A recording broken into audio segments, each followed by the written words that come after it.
Hello and happy Wednesday from Austin. We are melting away here. I think it's been triple digits for over 60 days straight, and it is hard to go outside during the day, but I was able to get a run in the morning, so I'm feeling pretty good. Welcome to our Voice of Supply Chain show brought to you by ISM New Jersey and SourceDay. The purpose of our show is to tell stories of people in supply chain doing extraordinary things. I am your host, Sarah Scudder, and I oversee marketing at SourceDay. Our supplier collaboration supply chain software automates price, quantity, and delivery date changes for direct material POs to prevent late part material and deliveries for manufacturers. If you want more intel about what's happening in the supply chain world in manufacturing, feel free to connect with me on LinkedIn or Twitter. Today, our guest is Eric. I have known him now, I don't know, Eric, 2 or 3 years at least. Yeah. We just spent time together at the ISM conference in Dallas in May. And Eric is just a really interesting person and has a lot of really cool things going on in his personal and professional life. So asked him to come on and share his journey with us today. For those of you that are live, feel free to drop us a note in the comments section. Tell us where in the world you are joining us from and a word to describe how you are feeling today. And I see we have Heather, the toner queen, is already on. We've got people joining here. So again, drop us a note. Tell us how you're doing. Also, feel free if you have any questions for Eric as we're going through our conversation today, drop those as well, and I'll make sure to manage those. So Eric, I like to start off by all of our interviews by going way, way back in time to childhood days. So let's have you start by sharing a favorite childhood memory. Wow. So I was a kid who grew up in the Atlanta area, and every summer we would go to Six Flags routinely, 3, 4, or 5 times a summer. And I just remember spending so much time with friends and cousins at Six Flags. Sometimes we wouldn't even ride the rides. We would just walk around and eat the terrible food that you could get from Six Flags and people watch. And I remember I have a very fond memory of Six Flags over Georgia. So from a childhood perspective, that was a great opportunity, a great time for me. Don't ever ask me to go to a theme park with you, Eric, because the answer will be absolutely no. I also grew up in Atlanta during the Braves run in the Mhm. 90s when they were just fantastic, and got to go to Fulton County Stadium a bunch. And so Atlanta was a really great spot to grow up in as a kid in the 90s. We've got Larry joining us from Canada. We have Mark joining us from Rochester, New York. He is feeling motivated today. We have Rodrigo joining us from Arizona, and Rodrigo is feeling good. Heather is feeling grateful. Larry, tell us how you are feeling today. We missed that in your note. So those who are joining, continue to say hello, ask any questions for Eric, and tell us how you're feeling today. So Eric, weirdest thing you did as a child? This is one of my favorite questions to ask.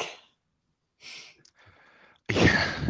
So as a child, we played in construction sites, which would now probably be the worst thing you could do. But as a kid, we always seemed to find some house being under construction or some apartment complex under construction, and we used to play in construction materials. So think the large drainage pipes that were made out of heavy duty plastic. We used to play in those and roll those down the hill and try to be inside them when they rolled down the hill. And now I look back at that and go, how did we ever survive, you know, playing in construction sites? And where were my parents? Like I was given a lot of leash apparently. I was going to ask, what do your parents think of these excursions? I honestly don't know if they still know to this day, other than when some injuries would pop up. But yeah, What in your childhood would you say shaped you to be the person that you are today? So I was the oldest grandchild, and I had responsibility for a younger brother, and two younger cousins. And I think, as we played as a kid, I was always the one that kind of had to make sure everybody returned home in one piece. And when we didn't, I was the one that was held responsible for it. So a sense of sort of duty for those younger kids, which later on turned into a military career, I think. Just that sense of duty and responsibility for those around me kind of played pretty heavy in my childhood. Now, did you say were you the oldest child? I was the oldest child and grandchild. So in my little group, of my mother and her sister, I was the oldest boy or oldest child, period, among the group. So, and it was all boys. So yeah, I was responsible for any shenanigans that the four or five of us got into. So I learned really quickly, gotta hold down the fort for all of us. Is when we return back to the house, all of us need to be in one piece. So yeah. I'm the oldest of four girls, and I feel like that trait is very common in the oldest child, feeling the need to protect and make sure everyone's safe. Yeah, exactly. Most influential person in your childhood and why? So I had a football coach. He also was my wrestling coach, and he was also our youth pastor. And so I spent a significant amount of time with him just because I participated in each of the areas where he had responsibility. And so, he kind of checked a bunch of assumptions and beliefs that I had in my life as a young teen, especially. And I really took a lot of his advice to heart. And I think he was also like great fun. I remember a trip to Florida, and we set off a shaving cream can underneath his sheets in his bed. And when he found out, he ripped the sheets off, and we all wrestled in that cream, wrestling each other to it was just a great time. He had a great sense of humor and didn't take things overly serious. So he was one you could pull a prank on and survive. I feel like I should have a can of shaving cream to hold up during your story. Well, on the bottom of the can of shaving cream, there's a little like point, and if you push on that, it will evacuate all the contents. So as a high school kid, once you figured that out, you had to figure out some kind of way to leverage this knowledge to your comedic benefit. So absolutely. So you have a family now. You are a husband and dad. What is one childhood tradition that you've continued on with your family today? We open one gift on Christmas Eve. That's a big one for us. Um, it's always, the night before, um, just getting to sit down because, all the other family comes in on Christmas Day, and it gets, and everybody opens presents, and it's just a furious, and it goes quickly. And so that night before, just sitting down with myself, my wife, and our three kids get to sit down and open one gift and kind of savor the opportunity to see in close knit together is just great because the next day it's just mayhem with everybody coming over, and you just lose track of everything. So there's like that one special gift that we get specifically for Christmas Eve that means the most, and we really want to take in the excitement and that kind of thing. We save that for Christmas Eve. So are you an ornament family? Do you also do ornament gifts? We do. That was really started by my grandmother. So she gets you an ornament that she feels like represents you, for better or for worse. So, yeah, it depends on how grandma's feeling, that Do, year, I do guess. I dare ask for what your favorite ornament that you've received from grandma? Favorite ornament is a actual like a decent sized little football, and it's got a Dallas Cowboy star on it. And she was a huge Cowboys fan growing up. I picked that up from her, so it's kind of our thing. And then I got a pickle one year, which I don't understand. I just kind of smiled. I hate pickles, so I don't know why I got a pickle. Uh, so that's grandmother. She Does just does the pickle make it on the tree is the real question. The pickle makes it on the tree. The kids like the pickle, and so it reminds them that it's awkward for me to have the pickle on the tree because it doesn't make sense. So they force it on the tree. Yeah, I was hoping the pickle would be one of the ornaments they would drop somewhere along the way, but that thing has survived. So just is what it is. It's got this sacred packaging, and That's right. it's gonna Yeah, be there till the end. that's right. So after high school, you went to college and you chose to go to a school that prides itself. When I was doing a little bit of research, it's called they're I don't know if it's their slogan, but they're known for being the public Ivy School. Yeah. So where did you choose to go to school and why? So I went in the military straight away, and about halfway through, I decided to begin my collegiate career. I did military and college at the same time. I picked William and Mary because I qualified for a number of colleges in the area, and I thought it was the hardest, and I was right.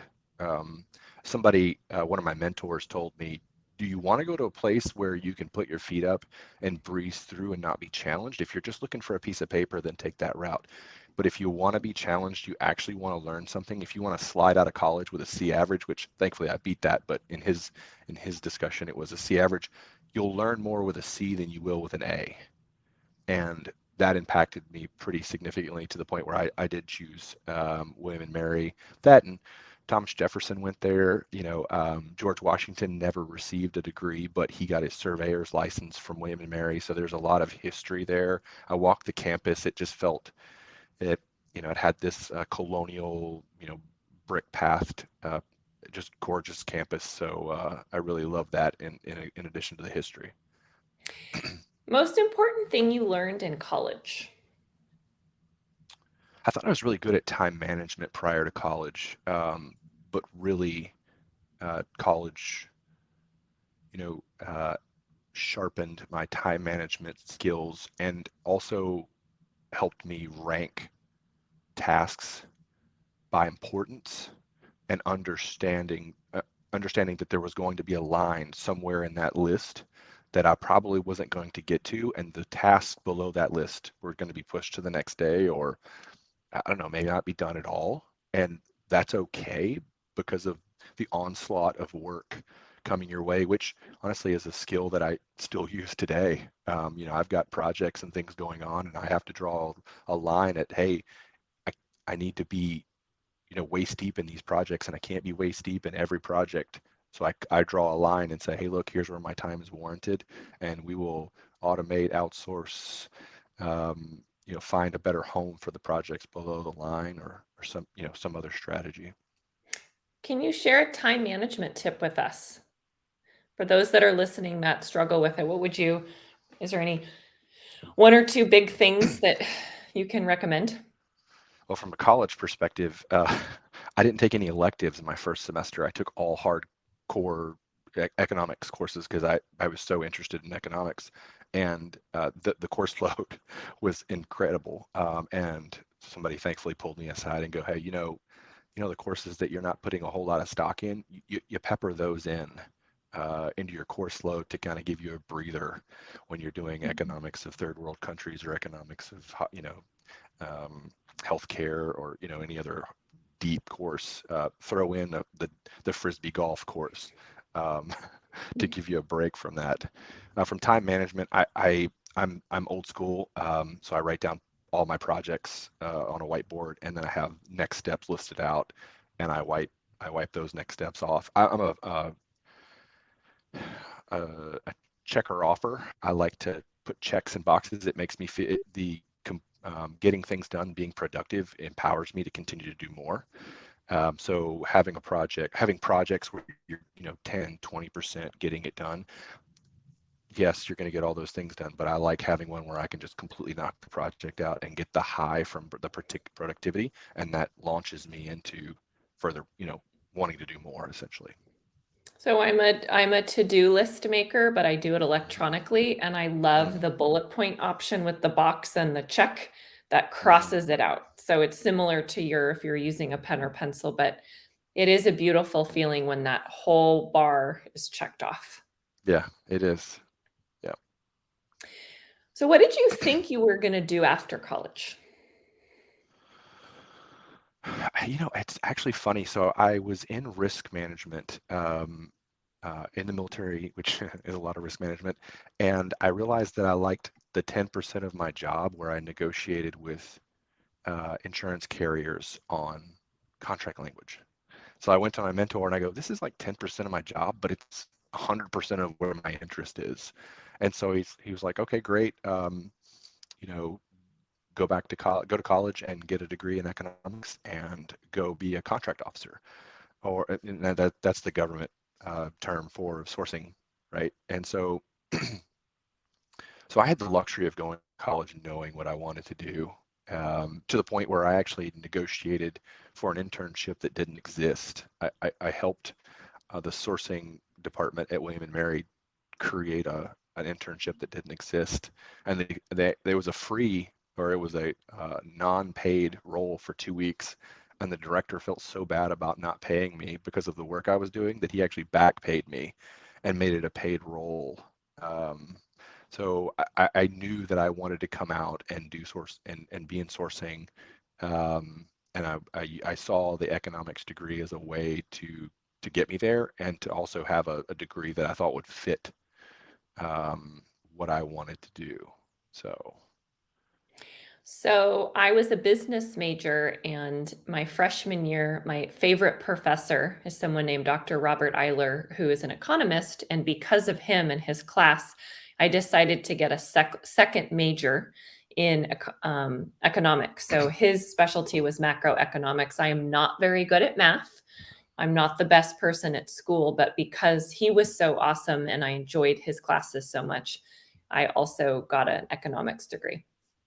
see, I absolutely love that. I had a professor who was the former COO of Dow Chemical, and he was in marketing, and I came very close to adding that as a minor at the very least. He was so great about the way he just inspired you to want to be in marketing, and I had no interest at marketing when I walked in the door. So I love that. My favorite professor was actually the he was the mayor of Williamsburg. Great guy.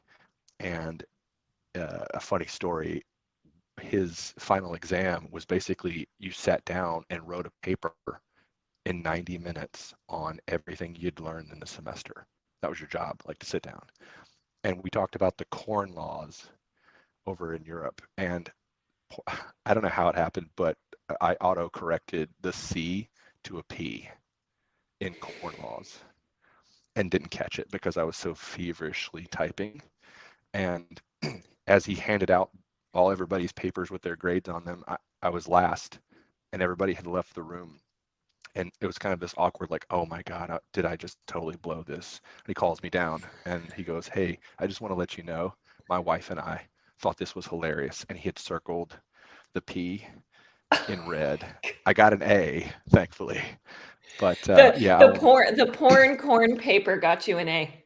the porn laws, yeah, and it was referenced in there, I don't know, half dozen times, and him and his wife apparently had sat down and read that and just thought it was hilarious. So um, I'm glad he had a sense of humor. Goes to show the value of having a sense of humor, right? Absolutely. So, how'd you get your start in IT procurement? So I was hired into Ferguson Enterprises by a great guy, uh, and at the time they didn't really have a department. Um, they were managing some very low-level contracts, and didn't have a lot of buy-in from the business. So I essentially went around and sold sourcing to all of our internal leadership. And we got to where I sold the department on using sourcing. And then once we got somebody connected with them, they would move me to the next department. And so basically I went around from supply chain to legal to HR to, you think, name the department. I went in there and sold our services and taking the smallest project they had and hitting a home run with it. And we hired a new CIO to come in, and at the time Ferguson was a very on-prem company. I mean, we had a ERP system that was homegrown, Um, and when they hired that new CIO, I was asked to step over and partner with him and his leadership to start bringing in solutions from outside.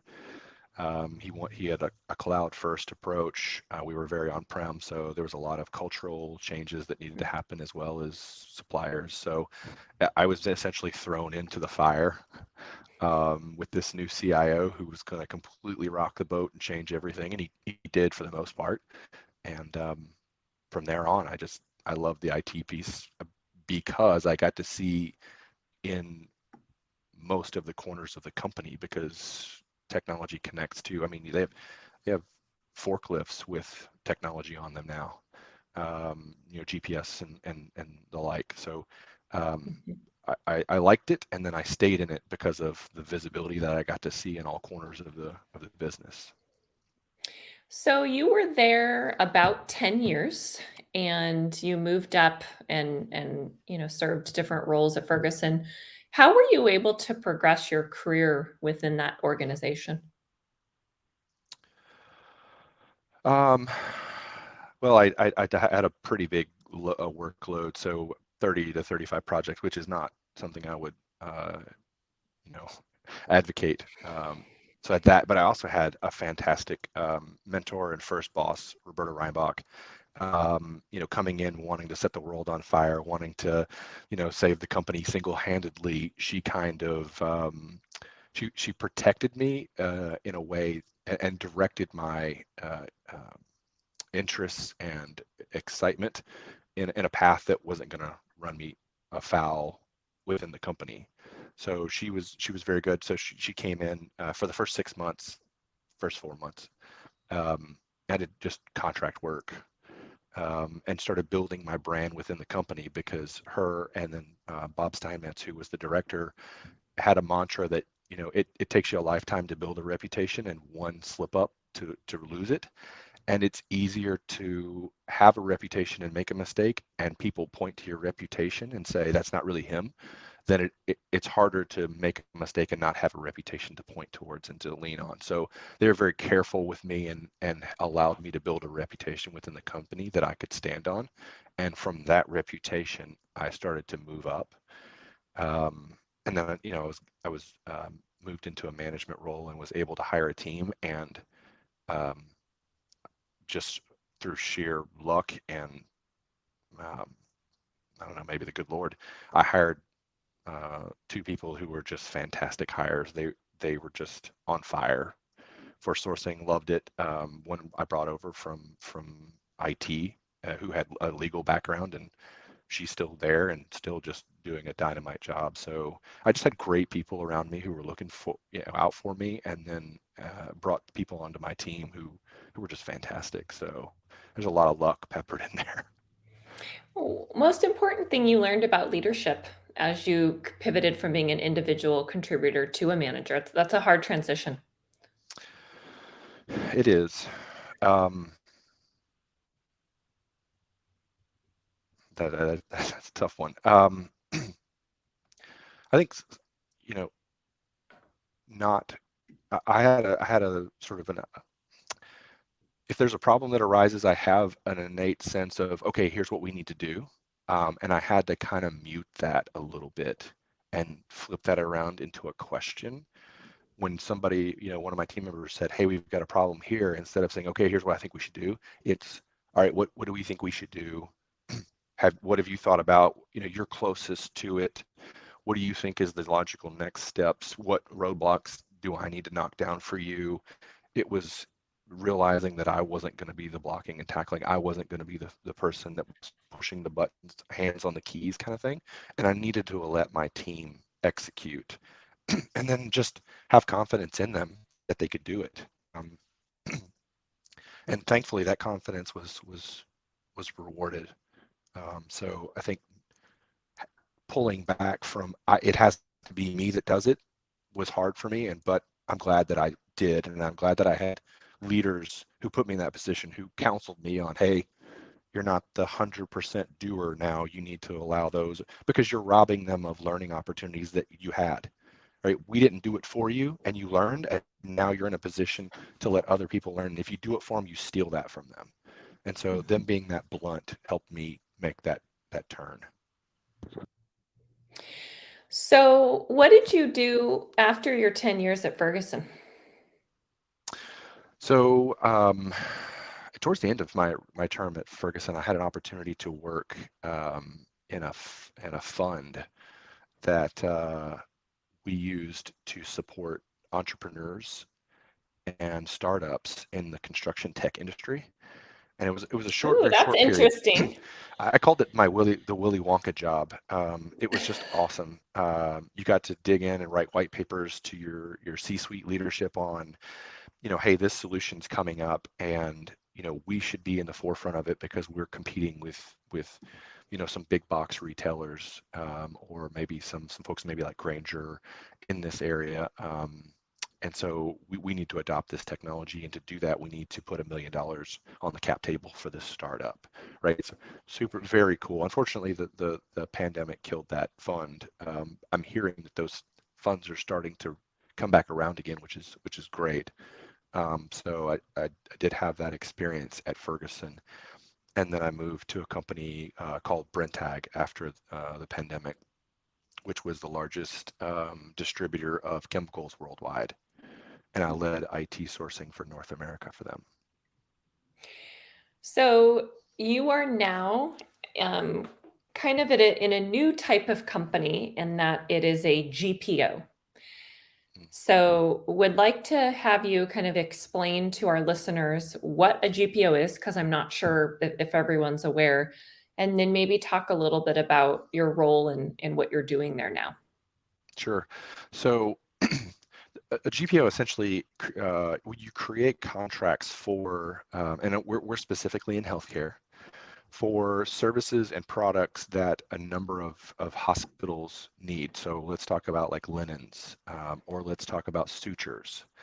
So we strike out a contract with a company for linens or sutures, and the volume that we have across all of our clients is more than the volume that you as a hospital could be able to leverage yourself. So what we encourage our clients and future clients to do is to bring their demand to our contract and add it in, and that way they're able to leverage the demand across all of Vizient's customers for a specific service or product, thereby reducing their cost. And typically, from what I've seen just in the short time that I've been with Vizient, is it's in the neighborhood of 20 to 25% reduction in cost for them joining the GPO. And they don't have to join, you know, it's an a la carte thing. So you can pick and choose where you want to participate in our contracts. But from what I've seen thus far, it's 20 to 25%. So that's the main business that Vizient has in that GPO. I, on the IT side, have actually gone into some of our clients, and I'm helping them strengthen their IT sourcing departments. So bringing in, and right now bringing in category management. And what does that look like? I mean, category management, the definition's all over the place, but trying to help them understand what definition best fits their outlook and what they want to achieve, and then also helping their current uh, resources, their current employees, level up into category management from the way that they were doing it previously. So there's a lot of mentoring there. Typically, I'm working projects for the client, but I have like 2 or 3 folks from their team in on the project, so they're getting to see the actual negotiations and how I'm structuring and how I'm looking at things, and in the expectation that they'll be able to um, take over the category management strategy in the areas that I'm working in for them. What skills do you think are essential now for somebody who is in IT sourcing and procurement? So, well, I mean, soft skills are, I think we've preached a lot on that. Those are the things that you really just can't teach. being able to read a person and understand when they're uncomfortable in a negotiation. And when I say negotiation, that could be internal or external. Um, from an IT perspective, I see a lot of people get tripped up when they receive data from their system that's not perfect and not clean, and they struggle with having to rife through that. And it's funny, being at a number of organizations, I've seen data in just just all kinds of terrible conditions, and then I'll see data that I think, oh wow, this is actually fairly decent, but because the person who I'm working with has never seen data in other or other scenarios, they don't know what to expect. So when they look at it and it's not perfect, they're like, this is terrible data. And I'm going, actually, I would have fought for this data in a lot of other organizations. So just, trying to sort of help them set their expectations. Mhm. Um, I think that's a lot of the issue, and being able to pull insights out of that data that are actionable, is a great skill to have. If you can look at data and chop it up and pull insights out of it and start taking direction and action off that, that's a great skill to have in IT. What about for those that are in a different role in sourcing or procurement and are thinking about doing a career change and going into IT procurement? What can they do to get some hands-on experience or get some skills that they'll need to be hireable in that new role? Yeah, I would say, I had this same instance at Ferguson, and essentially the guy came over and took collateral duties on. So he was in supply chain. I think he was a buyer, maybe if I remember correctly, and he came over and started being asked to be on the project team for IT projects. And so he held his job and then came over and worked in us and was able to pick up on things and just started to understand a lot of the lingo and a lot of the levers of negotiation that we look at. And just taking that interest, he also started his own certification path journey out of his own pocket, which when we saw in IT sourcing, we saw so much movement from him and so much interest that we actually hired him and then refunded all of his money for the certifications, just because we saw that the desire was there. And so it was overwhelming. We couldn't look past it, kind of thing. It's like, wow, this guy wants it bad enough that he's willing to pay for certifications out of his own pocket, and he's willing to step into a project team for an IT solution, in addition to his current job duties. Yeah, okay, this he wants it, right? And once leadership in an IT sourcing department sees that, I can't imagine they would ignore that, and we didn't. So we absolutely pulled him over, and he's done fantastic. Mhm. What would you say, um, for people who are in IT procurement now, right? But they're wanting to level up and maybe get to that director or VP level. So I'm a manager, I'm newer now to the IT world. What do I need to do to really upscale to get more of that executive role in the IT procurement space? Well, one, I think, communicating interest and desire to take on more responsibility is big. Your manager can't read your mind, or isn't reading your mind. And so letting your leadership know, and your check-ins, your one-on-ones, that you're interested and that you're looking to take on the responsibilities, or the work that will give you the direction and give you the capabilities to take on more, I think is big. And then I would look I'm be careful about this, but I would look for opportunities to be on projects for that are transformational for the organization.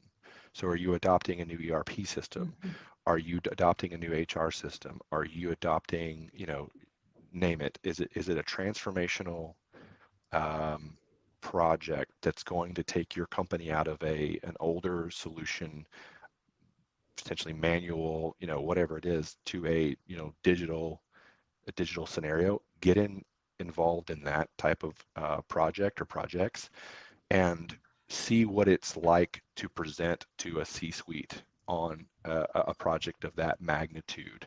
understand the change management that's going to be involved with that, understand the culture and what you may have to do to sell that type of change to a culture who's used to and very comfortable doing something very manual, right? You've got folks who've been with the organization 20 plus years and they understand it's an inefficient process, but it's a process they know by heart and they can execute on it quickly, and you're moving their whole experience is getting ready to be nullified by your digital transformation, which is probably needed for the survival of the company.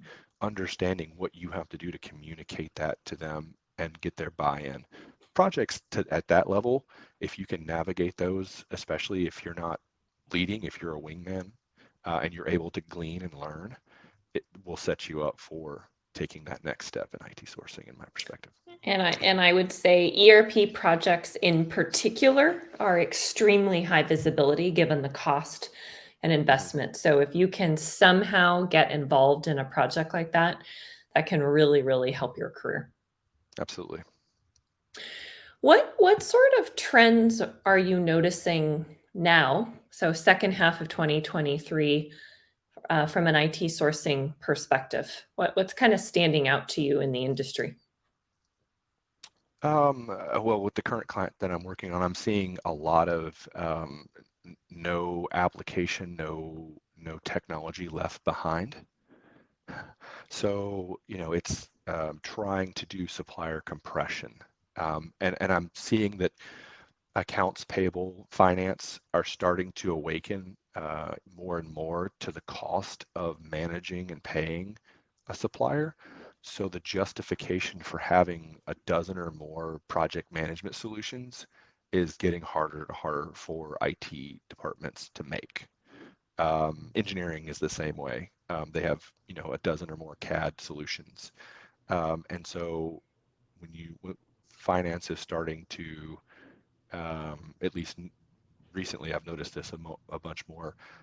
They're looking at the cost to just deal with a supplier and finding that not palatable, and they're wanting to push back on that cost. And so they're applying pressure to IT to reduce their overall footprint of suppliers. And there are other drivers for that as well on the IT side. But I'm noticing actually finance stepping in and starting to sort of put their weight into it, which I hadn't seen before. So, Very interesting. And again, if anyone in the audience has specific questions for Eric, feel free to drop them in the chat. So, Eric, I want to make sure we have time to talk about your time and involvement in the US Navy. Ernie Hernandez was a guest on the show, also had a really unique military background, and I think it's important to talk about and highlight as well. So, mhm, you were what is called a load master, which I have yeah, no idea what that means. yeah. So would like you maybe have explain what that is, and then why has that role been so important to you over, it seems like you've been doing it for about 20 years now. Yeah, just recently retired. Ernie's such a great guy and a hard guy to follow up. But yeah, so for a load master, so yeah, I flew over 20 years across three platforms, doing everything from carrier onboard delivery to our carriers around the world. So I would fly in parts and people and equipment and land on a carrier and deliver and then take off again. And then I did global logistics on a 737 flight crew. So in a loadmaster seat, I'm responsible for the weight and balance of the aircraft, understanding what fuel load is required to get us to our destination with a certain percentage of fuel on board for the unforeseen uh, uh, uh, emergencies. I'm also responsible for our back end crew who take care of, helping move the cargo off the aircraft in a safe manner, or taking care of passengers should we have any. And that includes in an emergency situation. So they're trained for a water entry, they're trained for, crash landing, they're trained for a number of different scenarios to be able to execute emergency procedures and save the life of the passengers if there are any. So that's the responsibility that I held as a loadmaster. And then we did global logistics. Flying, I spent most of my time in the Middle East and in Sicily. And actually, I was in Bahrain when the U.S. shut down for COVID. So I spent 2 months over there flying COVID relief. When Katrina was hit, we were flying water and food to Katrina. When Puerto Rico was hit, we flew water into Puerto Rico for weeks on end. And so those are some of the missions that have kind of fallen in my lap over my 20-year career. What has that your time in the Navy meant to you, personally and professionally? So I think the way they say 1/4 of 1% of Americans actually qualify for military service. Um, and I know I took it for granted earlier in my career, but I honestly don't know what I would have done if I wasn't qualified because of a health issue or something along those lines for not being able to serve. Just in kind of the sort of way that I see, allegiance to the country and patriotism and all that great stuff. I just don't know what I would have struggled not being able to serve if I had been pushed out or not allowed to serve. That'd have been a big issue for me. And I think I didn't appreciate uh, the fact that I was for a long time able to serve. Um, what I miss about it, I miss my guys, I miss my crew. I miss being out on the road and having something pop up that we didn't anticipate and being able to just action figure out we're going to overcome, get through it. Be it a fuel issue at a stop somewhere, or somebody told us they had 5,000 pounds of cargo and they had 15,000 pounds, and how are we going to deal with that and reconfigure the aircraft to be able to support it, um, and then just getting to see, and I love this in sourcing as well, when you're working with someone who's junior and you see the light come on, like they got it right, and they're excited about the fact that they now have this like capability to overcome something. And a lot of times too, in the back end of that aircraft, I had 18-year-olds that were fresh out of high school, right? So they may have never seen a real challenge that scared them. And so you see some of that, and then you see them pull through it, and it was just cool to see the light come on, and the empowerment that came along with sort of their ability to tackle something they didn't think they could tackle. So, one of our listeners says Eric held a critical role, literally supporting troops in complex environments. He's the GOAT. So, speaking of goats, which I promise I did not plant that comment in the audience, you and your wife bought some acreage, and I hear you are starting a farm. I must hear more about this. Yeah, so after we retired, we decided to move to Texas, and we've recently purchased 28 acres in Central Texas, and we're actually raising chickens to start. We have a farm plan that includes sheep and turkeys, and at some point we may even bring in pigs. But my wife has an allergy to, uh, yeah, it's essentially an allergy to a lot of the meat in grocery stores. Unfortunately, chicken just seems to be the one that's really bad for her. And we tried pasture-raised chicken from a farmer in our town when we lived in Virginia, and she didn't react to it. So we realized that if chicken was going to be in our diet and meat was going to be in her diet largely, that we were going to need to um, raise our own. And then as we started raising our own, we started running into other people who were having similar issues, autoimmune, all kinds of other heavy health issues. And when they stopped eating meat from corporate food out of a grocery store, their issues subsided, or they did some 6 month trip to Europe or to Asia, and their health issues stopped. And then 2 weeks after moving back, they flared up again. So we have people coming to us going, "Hey, you're raising your own animals because of this issue. We have it as well. Can you raise enough for us?" So we're actually starting to feed other families, which is I thought we were just going to do it on a very small scale for us, but we're starting to ramp that up, and it's kind of like a really cool, unexpected thing to be able to know that you're feeding other families. That was not in the cards.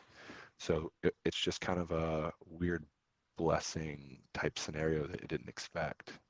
So Farm, name of the farm. Every farm has to have a good name. you know what, and we struggled with a name for a long time. Naming something is actually a lot more difficult than I would have expected.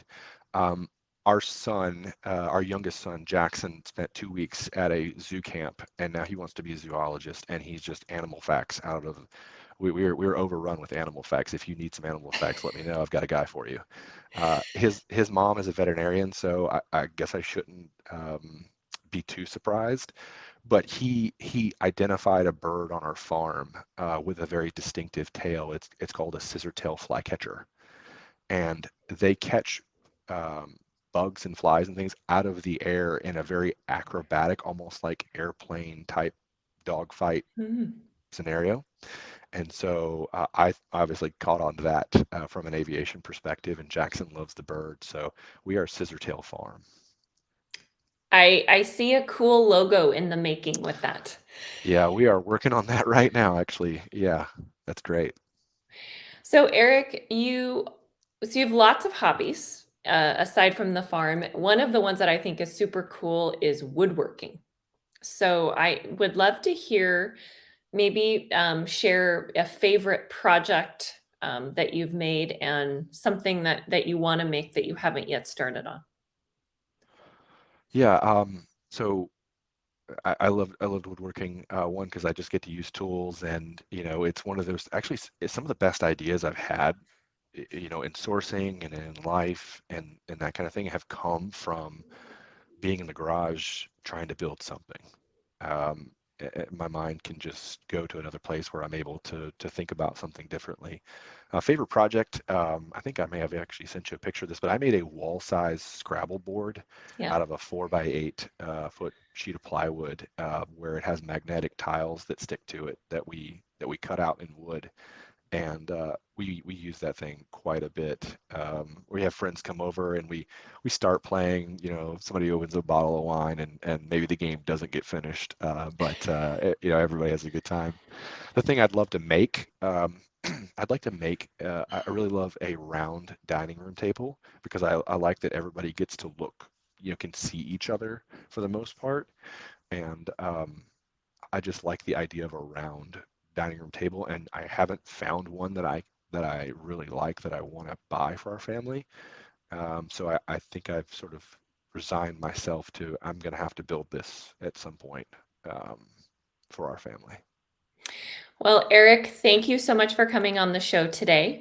For those who joined us, if you're not yet connected with Eric on LinkedIn, highly recommend you shoot him a note, send him a connect request, and looking forward to seeing everyone next month with our next guest.